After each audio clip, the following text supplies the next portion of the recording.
welcome back to Vagabond. This video might be a little bit shorter than the other ones. I'm not entirely sure. At the very least, it'll be structured a little bit differently because there will be much less of a walkthrough in this particular video, considering that essentially two things happens in this entire big old like 3-in-1 volume, and that would be Musashi kills Denshichiro, you know, that thing that we've been slowly building up to over the past 110 volumes, and after that, the entire Yoshioka school then comes after Musashi. There you go! Walkthrough's over.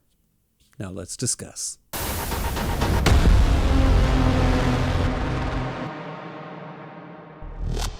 Speaking of the fight between Musashi and Denshichiro, not only does Musashi win relatively easily, it's pretty clear early on that there's not really much of a chance that he could possibly lose at all. He even at one point gives Denshichiro an out, like offers to just walk away and call the fight off and go their separate ways. But of course, Denshichiro will not allow that. He won't walk away. His pride and his honor just isn't capable of handling something like that. So he's going to go ahead and he's going to go through with the fight, even if it means that he has to die. Which kind of sucks because I really like Denshichiro, and he really kind of grew on me over time, because at the beginning of this, when I very first started reading this, he kind of struck me as like a real stereotypical big tough guy kind of character. But over the past 9 volumes, he ended up being one of the most layered characters for me. Just his level of like devotion to his ideals and his training and his honor, which of course is then offset by his pretty innate lack of like inborn natural ability. And then all of that's kind of wrapped up in this package of this large, angry man, which is of course why in the beginning I saw him just as kind of like a generic tough guy, which by the end of it, he turns out definitely not to be. And to be quite honest, if I had my way, he would have accepted the deal, walked away, and they both would have lived. But obviously, that's just not an option.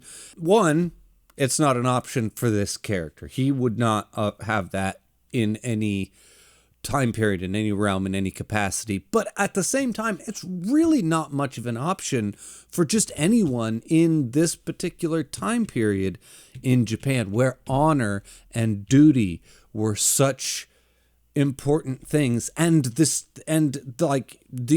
sacrifice that was to be made when you lost any type of pride, dignity, or honor was you just forfeit your life, whether it be in single combat like this or with something like a seppuku. That's just the time that this takes place in. At least that's my understanding. I am definitely not a historian in Japanese culture and shit like that. Anyway, we also get a scene between Musashi and Matahachi where they run into each other, and Musashi's genuinely happy to be reunited with his old friend from so many years ago, and he's gonna get to, have a conversation and just catch up a little bit. And Matahachi just cannot handle it. He cannot handle being around Musashi. He cannot handle anything about it. His lies, what his life has become, Musashi's success, it really just exaggerates all of the worst parts of Matahachi, and he literally crumbles under the pressure of having to have a conversation with Musashi.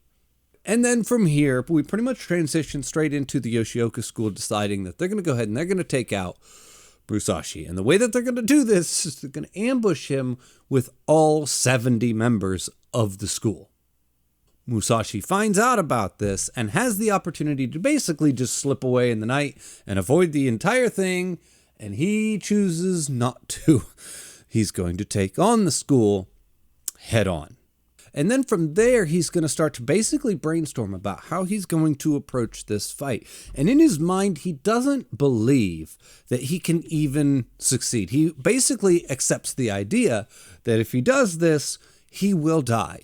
But then, in true Musashi form, he just starts to, like I said, brainstorm as to how this is going to work and how he should approach it and what the best way would be. And it is to basically flow. Get into a flow, start your flow, and never let the flow stop. If the flow stops, you die. Then he needs to reframe the fight in his mind, as in, this is going to be a series of 70 one-on-one battles, not one 70-on-1 battle. And once he has those two core ideas in his mind, now he can really approach the fight in a realistic manner. And at the same time, just maybe give him a chance to actually survive. And once this battle starts, it is going to take about 2 volumes of this 3-in-1, which is crazy. It is wild how long this is and how much of this it takes up, and just some of the fights and the imagery and the things that happen in it is just amazing. Now, that being said, with as wonderful and as good as the fight is, and as well drawn as it is, and as just all of the good things that you can say about Inoue's art and his drawing of a fight scene, it was one of the less interesting and less entertaining for me in this series going along. It was a group of 70 people. You never really felt a huge amount of tension.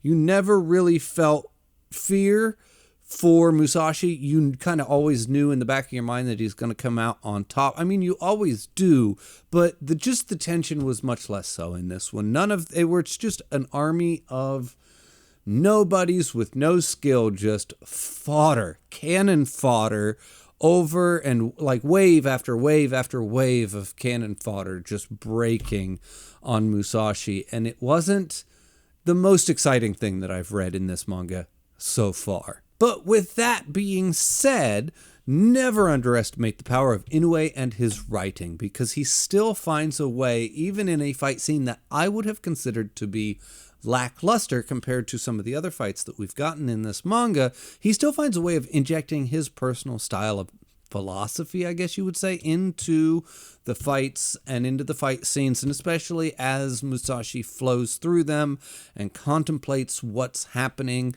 and learns at every step of the way, every turn that he makes, he's constantly focused, studying and learning just from his own life experiences. And like I said, just never underestimate the power of Inoue's writing. He is a very, very good writer. Anyway, then after the fight scene's over, Musashi's then going to run into Akame, who is apparently been following him for a while. And then after that, he's going to contemplate, well, where do I even go from here? And he'll come up with the idea of Kojiro, which actually is a seed that was planted in his brain earlier in the volume by his friend Marahachi. When they were talking, he actually brought up Kojiro and implied that Musashi can beat all these other people, but he really wouldn't have a chance against Kojiro. So now he's kind of planted that seed in Musashi's head. And Musashi, of course, is always looking for the bigger, better fighter. And he's met Kojiro, and he knows just how skilled and good Kojiro actually is. At the same time, Kojiro writes some kanji in the snow and walks off. And if you're paying attention, we know what he just wrote in the snow. And actually, as an American reading this, I thought that was just wonderful. I love that whoever translated this didn't give us like a little blurb or a little blip underneath it. Because, of course, in Japan, they know what that said. They can read, what Japanese kanji. We here in the United States cannot, or at least I cannot. And if you're paying attention, you know what he just wrote in the snow said, "Where's Musashi?" Because about 2 volumes earlier, he was with those people at that inn or something, and he kept trying to write "Where's Musashi?" over and over and over again, and he kept getting it just a little bit off, and she kept trying to teach him how to write it. No, put a line over here. So when, in the end of the volume, when he writes just some strange kanji in the snow and walks away, as an English-speaking person, that means nothing. I can't read that. But I remember 2 volumes ago when he was trying to learn how to write where's Musashi? So I know instantly what he wrote. And I don't know. I just like that they respected your intelligence to figure that one out on your own and not give you some irritating little like, here, this is what that said, just so you know. Anyway, the best thing about this section is the fact that it's over and out of the way. And now we can move on to the real stuff, which is Musashi preparing to fight Kojiro and Kojiro preparing to fight Musashi.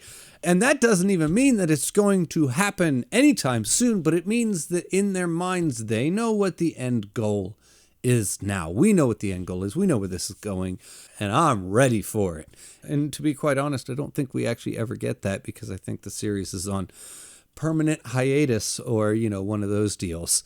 But either way, I'm super stoked for it, and I'm super happy to see the manga going in the direction that I'm absolutely ready for it to go in. As of this particular volume, I would say that I would have to give this one right around a solid 8. It was good. It was a good time. It was a good story, but it just doesn't have that extra X factor that I'm so used to getting in my Vagabond stories that would carry it all the way up to a 9 or higher. Anyway, as always, everybody, the link for my Patreon's in the description below. The link for my Discord's in the description below. Thank you for watching, and I'll see you next time.